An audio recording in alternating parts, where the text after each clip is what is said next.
Hi, I'm Daniel, and Milo Murphy's Yacht is a Disney show that aired in 2016 with the same creators as Phineas and Ferb.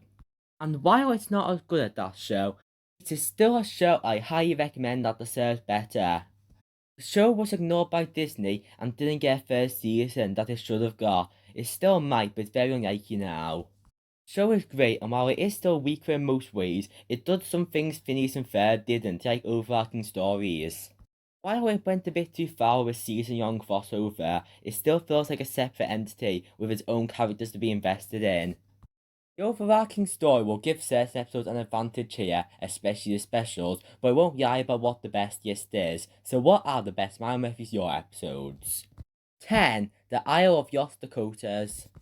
Seeing how much Dakota sacrifices one of him to save Cavendish shows how the two are actually friends when they are season 1, they seem like just co-workers. This has some tie to the story, but works fine on its own as well. Milo, who is in the side plot for once, has to deal with issues tying Yaces, and it's very relatable. Tying Yaces is hard. I know all the words to you from SpongeBob, but still can't. Velcro is better, also a great episode. 9. First Impressions. Oh, Yucca flashback episode that tells how Milo met Melissa and how Cavendish met Dakota. Also how Doof met Perry, but that's just one moment. I'm often a big fan of flashback episodes, and I like the episode. It also works in a spot episode order, since Doof and Dakota are talking to each other about it without their partner. 8. A Christmas Peril. A great Christmas episode of uniting the extended Murphy family for Christmas, representing coming together. I also really like older Cavendish and Dakota going back in time to a Christmas party to stop an argument from happening. Overall, a very festive episode, but why is it marked to the season 1 finale on Disney Plus? Instead of Fungus Among Us, which directly leads into next season's premiere. 7. Milo's World. I like seeing different interpretations of what Murphy's Law is like with Villain Milo, Spy Milo, and Paranormal Milo. An episode just sitting and talking in between more action-filled episodes is a nice change of pace. One of the more memorable episodes in the weaker first half of season 2. 6. The Yama Incident.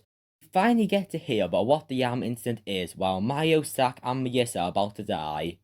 This episode on the list for being filled with amazing comedy throughout, especially the wraparounds with the character interactions. 5. Spear and Loathing in Outer Space. While season 3 is still needed and some elements weren't concluded enough, this episode is more a working finale than I originally thought for showing how Mayo's strength are the only way to stop that threat. Also, it gives a better explanation of what Murphy's Law actually is, with an increase of negative probability ions, and has the cast together. Though it takes place on a different planet to most of the show. It works extremely well as just a season finale. The episode does the best it could at making Zack and Mia say yes first than it should be.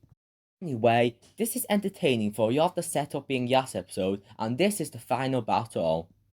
This is way better than Candace in the universe, because the alien who is very similar to Big Doctor isn't evil. It's a good subversion in an episode that is great. 4. Managing Murphy's Yaw. This episode gets Yaw right because both the main plot and side plot are very entertaining, as well as the alien's first appearance. It's the second Just Getting Started episode, with Amanda as the bad manager, adding to both that concept and her character arc. The memory erasing object is both funny and an interesting plot point idea, more on the sci-fi route. So Jeremy Johnson is here, but including more subtlety in the other Phineas and Ferb references.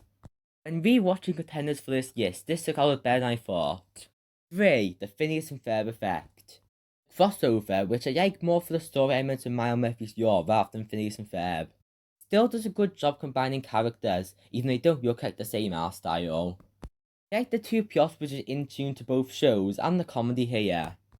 Got the ideas like weaponizing Murphy's Law against the Pistachian Uprising, and Phineas and Ferb being reverse Murphy's Law really works.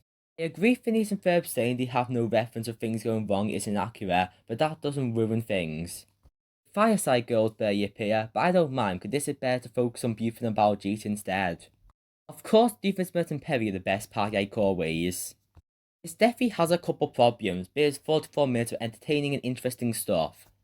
Something else to say is that this is more like a season finale than premiere for concluding the overarching story of season 1.